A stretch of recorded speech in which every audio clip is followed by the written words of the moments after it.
Haribo, namaste, welcome. Thanks for coming and watching. I'm Bhagavad Das, and you tuned in to Yoga Kirtan Hawaii, and you can find us at yogakirtanhawaii.com and obviously on Facebook and Instagram. And Yoga Kirtan Hawaii is based on Oahu, Hawaii, and Yoga Kirtan Hawaii offers different kind of programs. We offer hatha yoga classes, meditation classes, kirtans, and yoga wisdom classes. And when we aren't in lockdown, we do these events live at a venue. And we also have some programs that have vegan feasts. But right now, everything's happening on Facebook Live. So all our events are free or donation-based. And there's, as I mentioned, there's regular events happening all the time on Facebook Live, and you can go to the calendar that's on our Facebook page and on our Instagram page to see all the different events that are going on that we're offering. So Yoga Kirtan Hawaii is the outreach arm of another organization or a larger organization called the Science of Identity Foundation. And the Science of Identity Foundation was founded by my spiritual teacher, my spiritual master, Jagat Guru, Siddhasarupananda Paramahansa, who's a disciple of His Divine Grace, Srila A.C. Bhaktivedanta Swami Prabhupada. And they're coming in what's known as the Brahma, Madhva, Gaudiya Sampradaya. And this a Sampradaya is a lineage or tradition. So these practices, or these yoga practices that we teach, and the yoga wisdom that I'll be sharing with you tonight, this is all being received through this very ancient lineage or tradition. And this lineage or tradition actually began, is well over 5,000 years ago. And in fact, it actually begins with the Supreme Person. And so these teachings are, eternal spiritual teachings or yoga teachings that we are very happy to share with you. So before we have the yoga wisdom class, I'll just talk about our program. So our program tonight, we're going to do some kirtan. My wife will come and assist us with the kirtan. Then at around 7:30, I'll be giving the Bhagavad-gita class, and that'll go for around half an hour. And so the Bhagavad-gita class will have two parts. I'll give a general introduction to the Bhagavad-gita, and then I'll speak on a specific verse. And that'll all go for 30 to 35 minutes, and then we'll have a short kirtan. And then so we should be finished by about 8:15. So kirtan is the chanting of transcendental sound vibrations or mantras. So mantra is a Sanskrit word comprised of two parts. So man, which refers to the mind, and tra, which means to draw away. So a mantra draws the mind away from the material world to the spiritual world. So the mantras that we chant in the kirtan, they're like a spiritual lifeline. It's like here we are in this material world, and we've been thrown this transcendental lifeline comprised of spiritual sound vibrations or sacred sounds. And we can actually grab on to these spiritual sound vibrations, these mantras, and we can actually be pulled or taken to the spiritual world by linking up with or holding on to these sacred sound vibrations. So they're very much like a transcendental wave that we can ride. So just like here in Hawaii, there's one of the most famous surfing spots in all the world. Some people like to ride waves. So similarly, we can ride these transcendental waves, these transcendental sound vibrations to the spiritual world. So the mantras are the names of the Supreme Person or words spoken by Him or about Him. And we're going to be chanting some different mantras. Actually, I'm not sure which one we'll chant tonight. We Gopala Govinda Rama Madana Mohana. So what we're chanting tonight? Yes. Yeah. And at this time of anxiety, where we're all in lockdown and worried about the virus and so on, you can actually please take the opportunity to really focus your mind and heart upon these transcendental sounds, the mantra Gopala Govinda Rama Madana Mohana. And I mentioned that these transcendental sound vibrations are like a lifeline that can actually pull you into the spiritual world. So the spiritual world is known as Vaikuntha. Vai meaning without, and Kunta meaning anxiety. So the spiritual world is a place of no anxiety. And at this time, I'm sure we're all very eager to take the opportunity to go to a place where we can be free from anxiety. So the nice thing about Kirtan or chanting these sacred mantras and sound vibrations is you don't need to go anywhere physically to do this. It's an internal activity. In other words, we receive these mantras, we take them into our mind and heart, we focus upon them and take shelter in them, rest within them, and we can attain a state of peacefulness or shanti, through listening to these wonderful sound vibrations and participating in the kirtan. And so this is, just one of the many benefits of engaging in the practice of kirtan or meditation.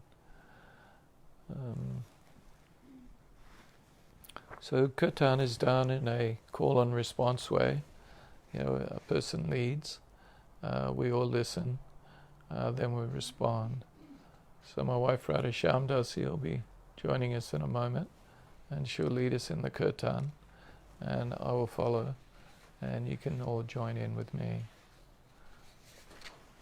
And if your mind begins to wander, just try and bring it back so that you focus upon the transcendental sound vibration, the sacred sounds.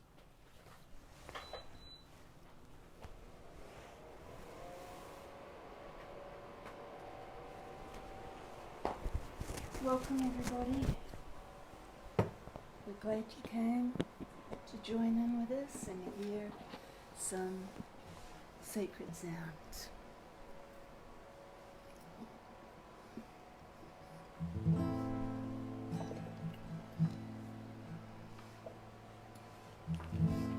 Gopala Govinda Rama Madana Mohana Gopala Govinda Rama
Namaste, Aribo. I hope you enjoyed the Kirtan and appreciated it. So I'm going to be speaking now on Srimad Bhagavad-gita. And before I speak, first I'd like to offer my respects unto my spiritual master, Jagat Guru Siddhaswarupananda Paramahansa, who has introduced me to Bhagavad-gita and has explained the meaning and the essential meaning of Srimad Bhagavad-gita. And before speaking, I'd like to also offer my respects to all of you. Namaste. Thank you for watching. So, Srimad Bhagavad-gita. Srimad means beautiful. Bhagavad refers to Bhagavan, the Supreme Person, who is full of all opulences. Bhaga refers to opulence, and Van means full. So, and Gita means song or hymn. And Bhagavad-gita is actually a song. It can be sung and it can be recited, very nicely. So Srimad, beautiful. Gita, song. Bhagavan, person, Supreme Person, full of all opulences. So Srimad Bhagavad-gita means the beautiful song of God, of Bhagavan Shri Krishna. So Bhagavad-gita is, the most famous yoga text, along with the Patanjali's Yoga Sutras. But Bhagavad-gita is even more famous than the Yoga Sutras and is certainly much easier to understand. And so Bhagavad-gita is a yoga text, and it forms part of the ancient Vedic literatures of India, which there are many yoga texts or scriptures or Vedic literatures, and Srimad Bhagavad-gita is like the summary or essence of all of these extensive Vedic literatures. And so Bhagavad-gita, is comprised of 700 Sanskrit verses, which are known as shlokas, and 574 of them are spoken by Krishna, the Supreme Person, or Bhagavan. And so these 700 verses of the Bhagavad-gita, these are part of a much larger Sanskrit work, or Vedic literature, which is known as the Mahabharata. Maha meaning great, Bharata referring to India. And so the Mahabharata is the story of great India. And the Mahabharata is 100,000 verses long, which is longer than the Iliad and the Odyssey, the Greek classics, combined by more than 4 times. So it's a massive monumental work. It's said actually that within the Mahabharata itself, that everything is contained within the Mahabharata, and if it isn't in the Mahabharata, it isn't anywhere. So anyway, so Bhagavad-gita is just 700 texts out of this 100,000 shloka or text long, verse long work. And all of the Vedic literatures and the Mahabharata and the Bhagavad-gita, these are compiled by an ancient Vedic sage known as Veda-vyasa or Vyasadeva. And this story of the Mahabharata is the story of a dynastic struggle between the Kurus on one side and the Pandavas on the other. And they're like 2 branches of the same family. So the Pandavas and the Kurus are actually cousins. And in Vedic society, This was known as cousin brothers. In other words, there's a close relationship. Like the relationship between cousins is almost as strong as that between brothers.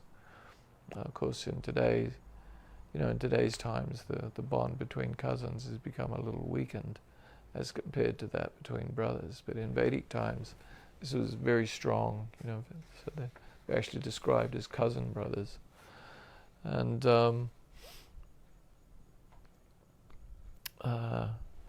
it's the struggle between them is about which side of the family, the Pandavas or the Kurus, will be the emperors of the world.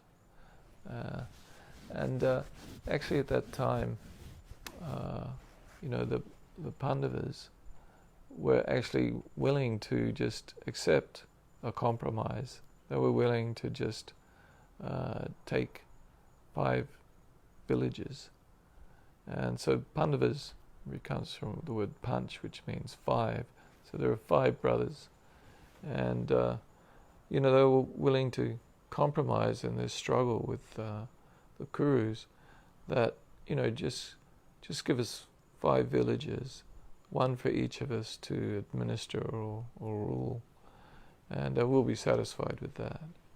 But the Kurus on the other side were completely uncompromising and unwilling to give them as much land as can be pierced by a needle. So this is actually the ultimate bad guy is Duryodhana, which actually means dirty fighter.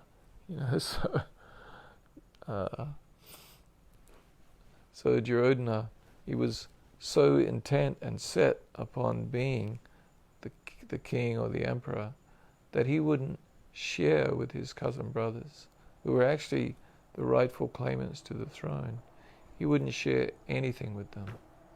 So in the Mahabharata, the whole story within the Mahabharata is about this struggle between the Kurus and the Pandavas.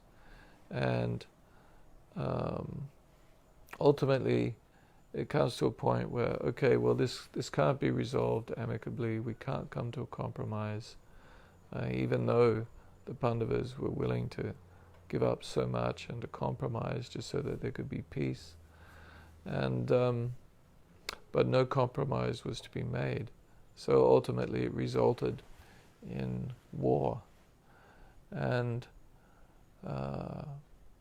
so there was a period of gathering allies and armies, and then they assembled on a battlefield or a field known as Kurukshetra in northern India, north of New Delhi.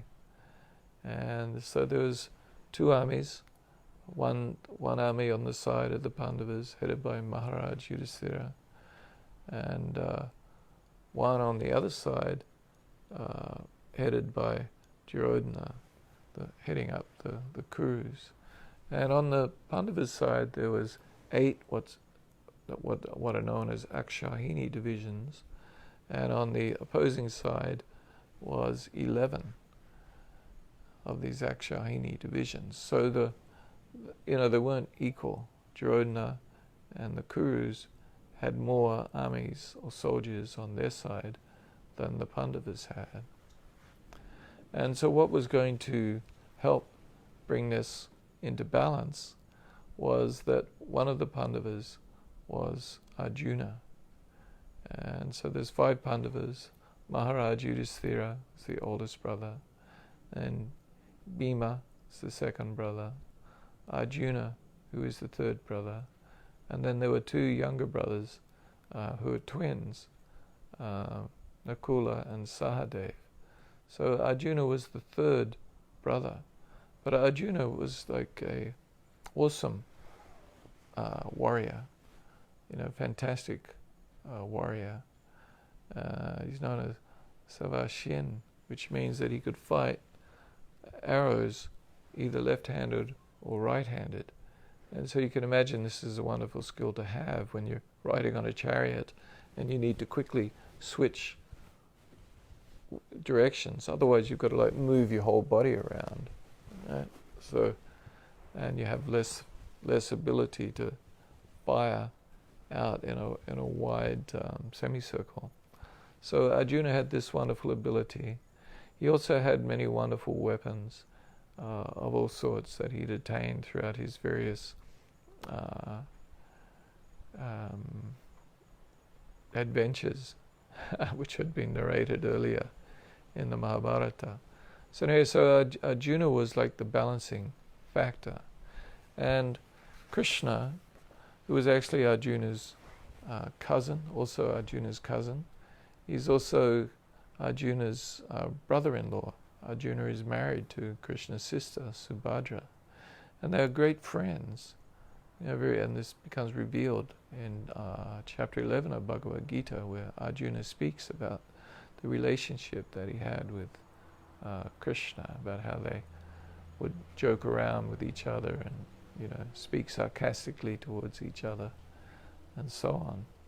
So anyway, Krishna had agreed. He'd wanted to remain neutral in the fight, but he had agreed that he would become the charioteer. And so Arjuna selected Krishna to be his charioteer.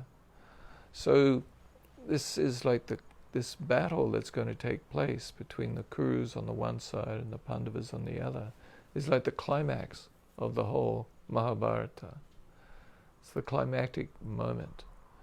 And so the armies are assembled, and Arjuna is on his chariot, and he's directing Krishna, and he, who's his charioteer, and then he requests Krishna to take his chariot into the middle of the battlefield so that he could see who on the other side had gathered here to fight against him. So Krishna, acting as Arjuna's charioteer, drives the chariot into the middle of the battlefield and then says to Arjuna, "See here, Arjuna, all the Kurus assembled here." And so Arjuna looked, and he saw all kinds of grades of relatives and his military teacher, all kinds of friends. In particular, he saw his grandfather Bhishma Dev, his military teacher, Drona Acharya, his cousin brothers, Duryodhana and Duryodhana's 99 other brothers, his uncles,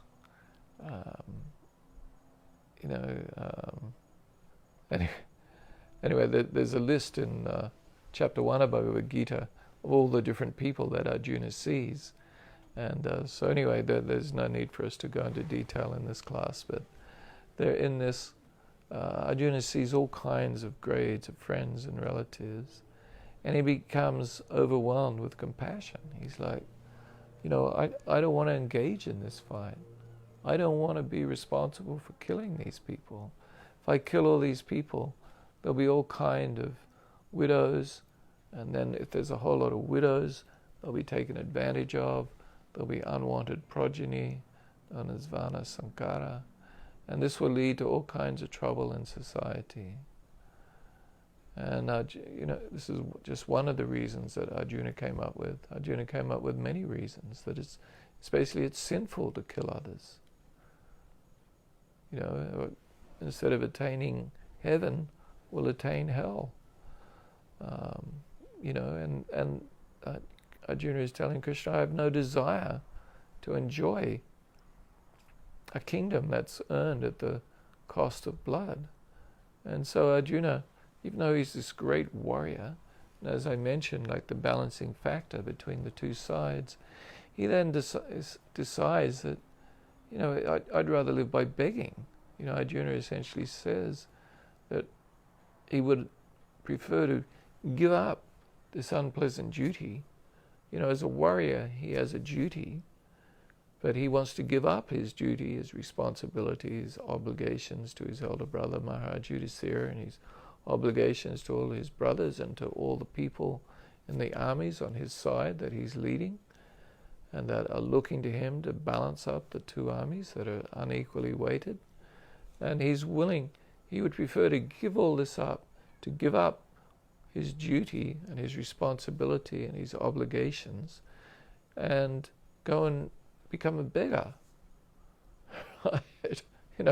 Essentially to become a renunciate, to renounce the world and live by begging. This is what Arjuna comes to.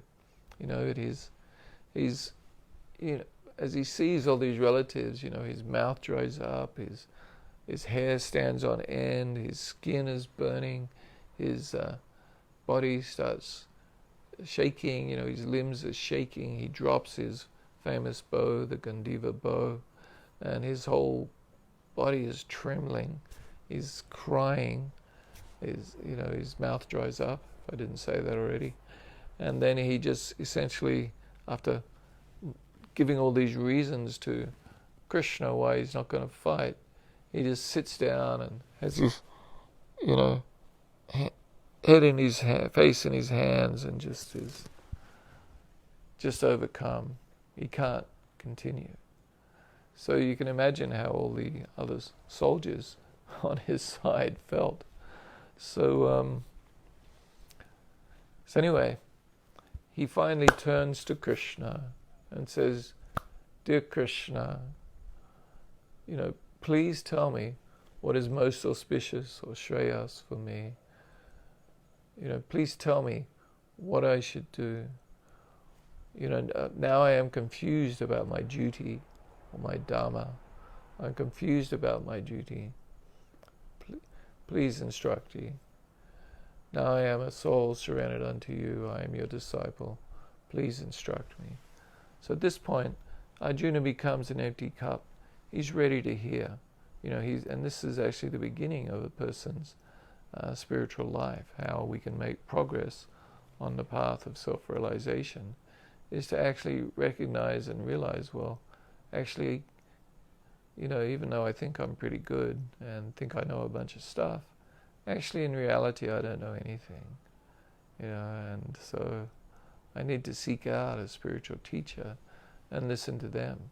So Arjuna came to this point, on the battlefield of Kurukshetra, where he realized that he had to turn to Krishna for spiritual advice and guidance. And so similarly, we can do this in our lives. In our lives, we can apply the teachings that Krishna now speaks to Arjuna in Bhagavad-gita. We can apply them to our life.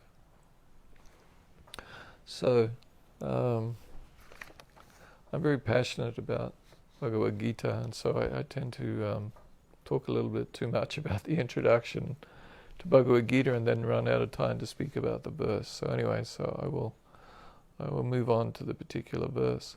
So the verse I wanted to speak on tonight is in chapter 2, and the text is text 22. So in the last class, Bhagavad-gita class that I gave, which was in June, and there wasn't one in July. I was ready to give one in July, but there was a hurricane.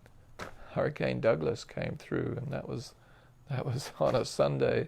And so even though Hurricane Douglas turned out to be a non-event, just with all the preparation for it and watching what's going to happen with it, anyway, we just basically had to cancel that Bhagavad-gita class. So I'd completely forgotten about that when I was preparing for tonight's class. I was like, well, how come I can't find anything about the last one in July? After a while, it dawned upon me, oh yes, there was a hurricane, which we managed to dodge. So anyway, so we're going to talk about text 22, and in the last class I gave in June, we discussed Bhagavad-gita chapter 2, text 11 to 13, and these are the first verses of instruction that Krishna gave to Arjuna. He said, Krishna said, "While speaking learned words, you are mourning for what is not worthy of grief. Those who are wise lament neither for the living nor the dead. Never was there a time when I did not exist, nor you, nor all of these kings here, and nor in the future shall any of us cease to be. As the embodied soul continually passes in this body from boyhood to youth to old age, the soul similarly passes into another body at death. A sober person is not bewildered by such a change." So these first verses which Krishna speaks, his first teachings to Arjuna, and these are like the spiritual ABCDs of teaching, right? These are the ABCs of spiritual life, right? Krishna is establishing that we are spiritual in essence, that we are eternal. We are eternal spiritual beings. That we're only temporarily in the body, and that there is nothing to actually lament on the death of the body. As only the body dies, the soul continues, as the soul is eternal. The soul does not die. So what is there to lament? And very importantly, Krishna stressed that we are eternally an individual.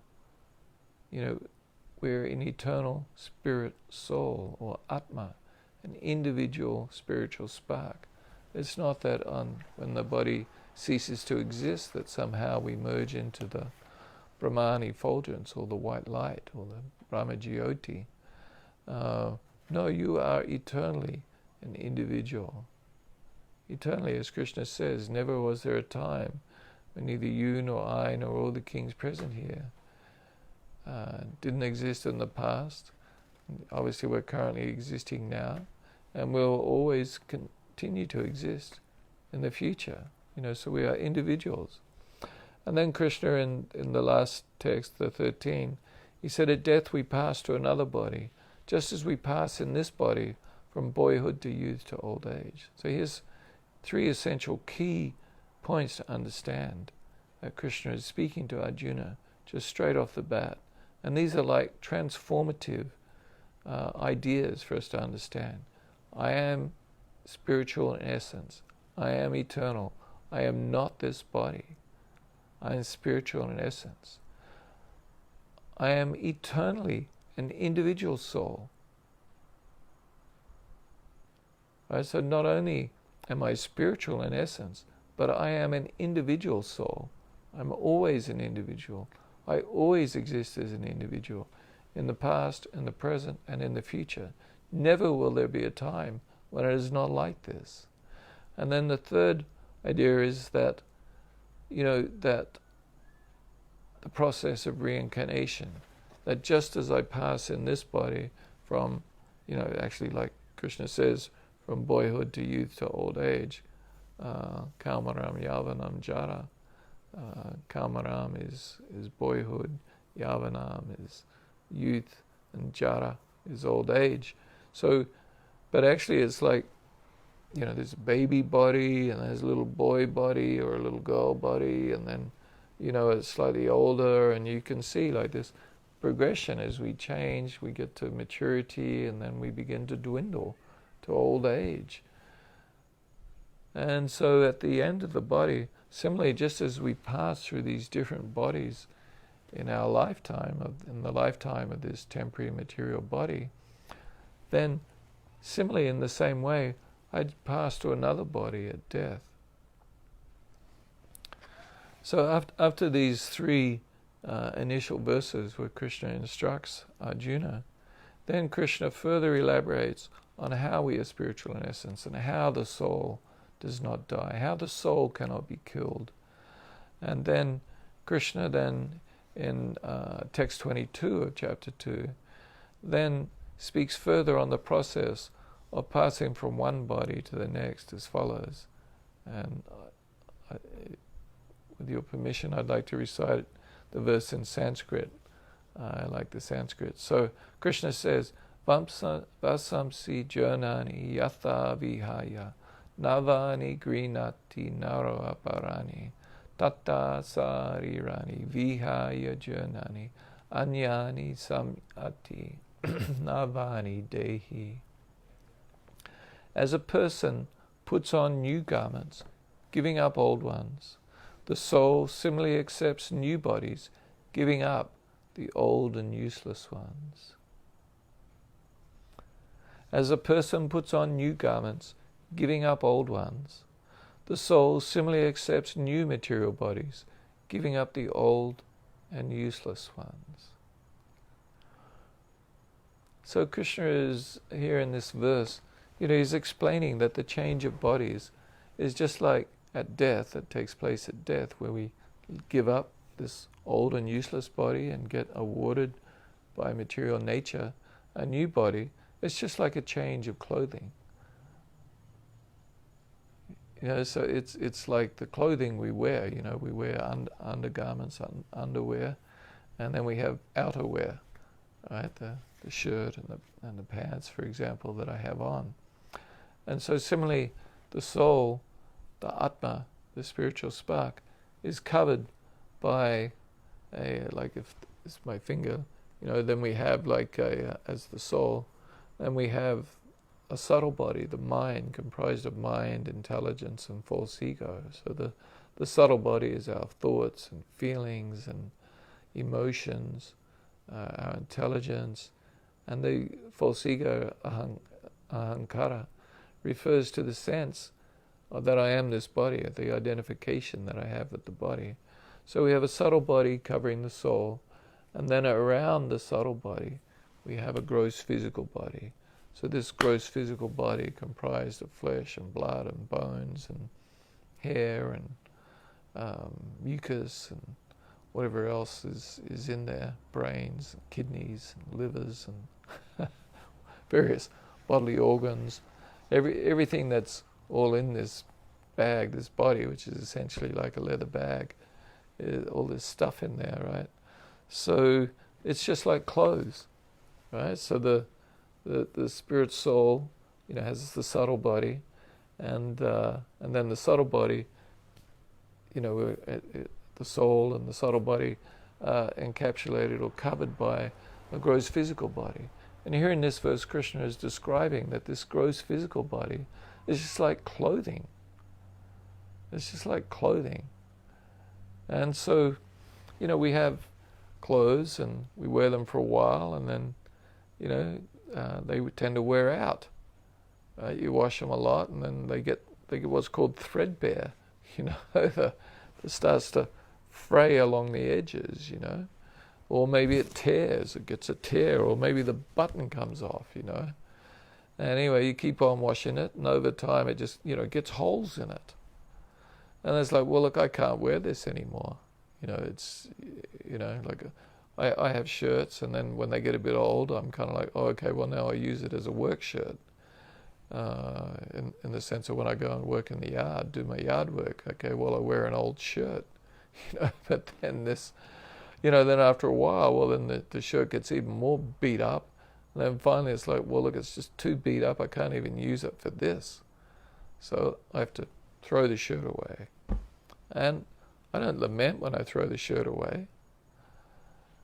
It's like, well, it's just part of life. You got your shirt, you wore it for a while, it was pretty cool, you liked it.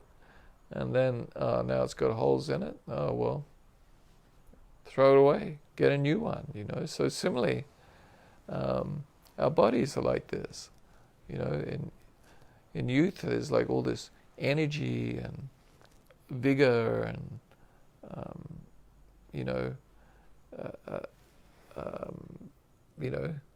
we can get stuff done, But as the body grows old, it begins to deteriorate, and it becomes, like a big liability, essentially useless. Not useless, but it becomes, can become a burden. People become burdened by their bodies. The subtle body, the mind, begins to break down. The gross physical body breaks down and doesn't function the way it used to, and your teeth fall out. And anyway, I think you'll get the picture. I'm sure you'll understand what old age can be like. And so anyway, so the body, at the time of death, essentially we're giving up this old and useless body that's broken down, and we take on a new body.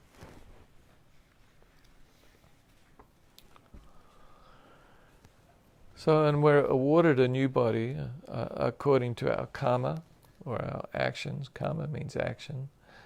And as we engage in action, for each action, we have to experience a reaction. So according to our karma, we build up a stock of good karma and bad karma, and then we have to experience this karma in the future, and this karma can carry us to our next body. Similarly, our desires, not only our actions, but also our desires, the shape, which essentially is the shape of our subtle body. It's a type of action. We want to enjoy a certain way, and we're awarded a body with which to do so. For example, I mentioned surfing earlier, riding transcendental waves. So like when I was younger, I used to live in Australia at a wonderful place called Byron Bay, and I used to go out surfing at a place called Broken Head, and I remember this day. It was nice waves, and for some reason I was the only person out there. I don't know why. Anyway, because it wasn't crowded, that's why. Anyway, I was out there riding the waves, and then this whole school of dolphins came along, and they were riding the waves with me. They would ride the waves, and it was really cool. Anyway, so some surfers are very attracted to dolphins, and we think, oh, wow, he never needs to get out of the water. The dolphin can just ride the waves all day long, and they don't get cold. They don't have to put on a dolphin suit or a wetsuit. Right? They don't need to do this. And so, and we go out surfing and we're trying to stay in the water as long as possible and ride the waves. So in a way, we're developing the mentality of a dolphin. Dolphin likes to ride waves, and we're developing the mentality of a dolphin. This is not to say that there's anything wrong with surfing, but we begin to shape our subtle body. Our subtle body becomes shaped in a way that's kind of, in some ways, similar to that of a dolphin. And similarly, like a hang glider, likes flying.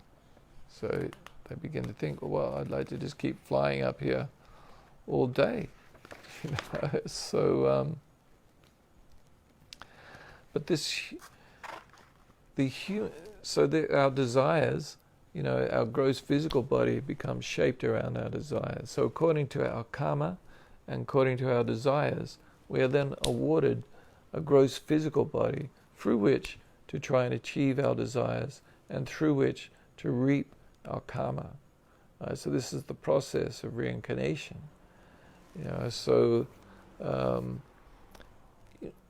But this human body has a special purpose. So animals eat, sleep, mate, and defend. And humans eat, sleep, mate, and defend. So there's the difference between the human form of life and an animal form of life is that in the human form of life, we're able to have discussions on yoga wisdom or to discuss the teachings of Bhagavan Sri Krishna and the Bhagavad-gita and consider what is the purpose of life and what is the meaning of life. And this is the difference between humans and animals.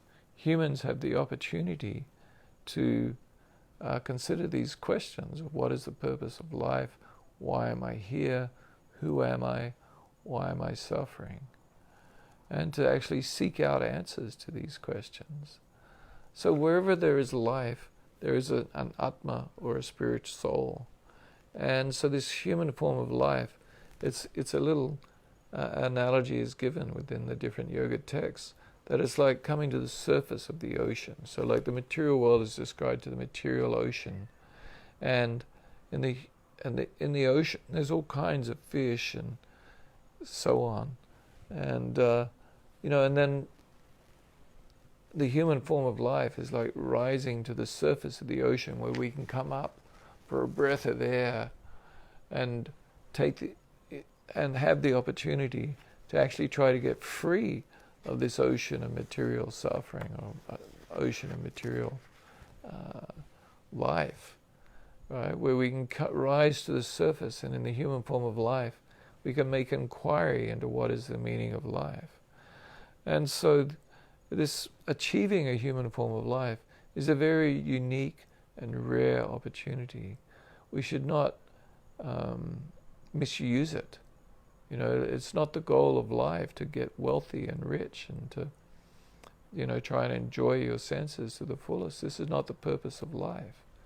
The purpose of the human form of life is, as is stated in the Vedanta Sutra, which is like a summary of the Vedic literatures.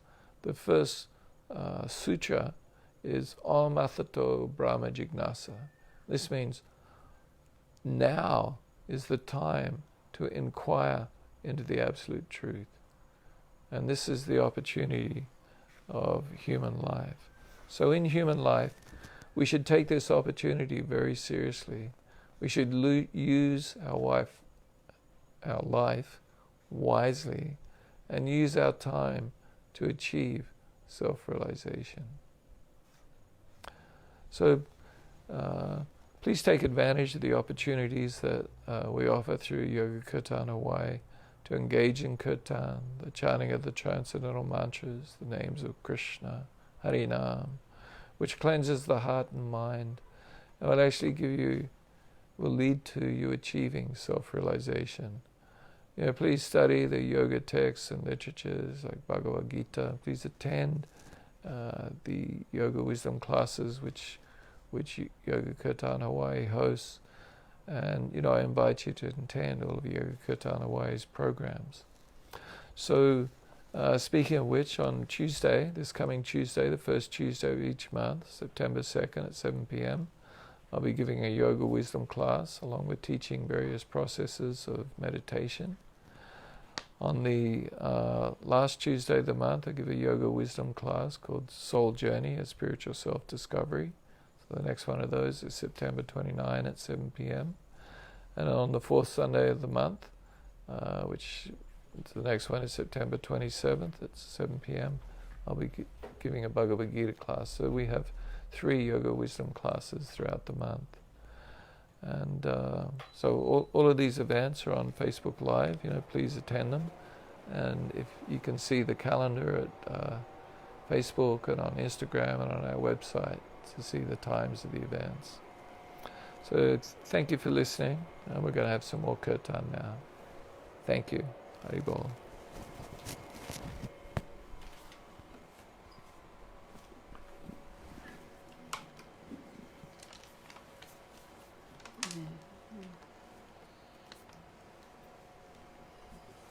We'll sing Gopala Govinda Rama Madana Mohana again, same as the one we did at the beginning, but a different tune.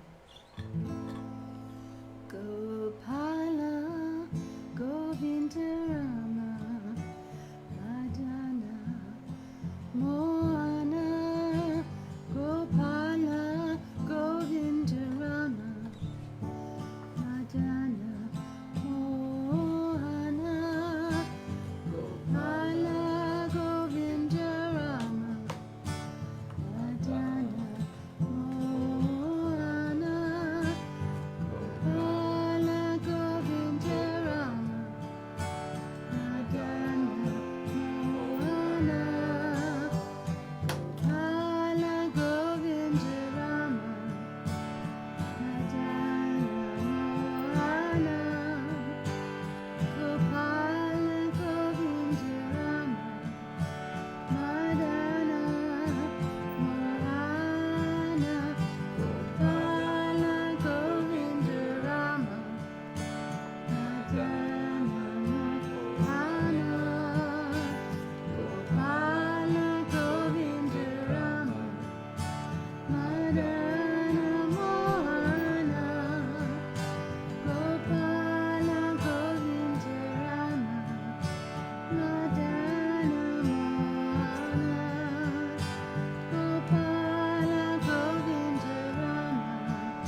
Hari. Hare Krishna. Namaste. Thank you. Haribol. See you next time. Namaste. Haribol.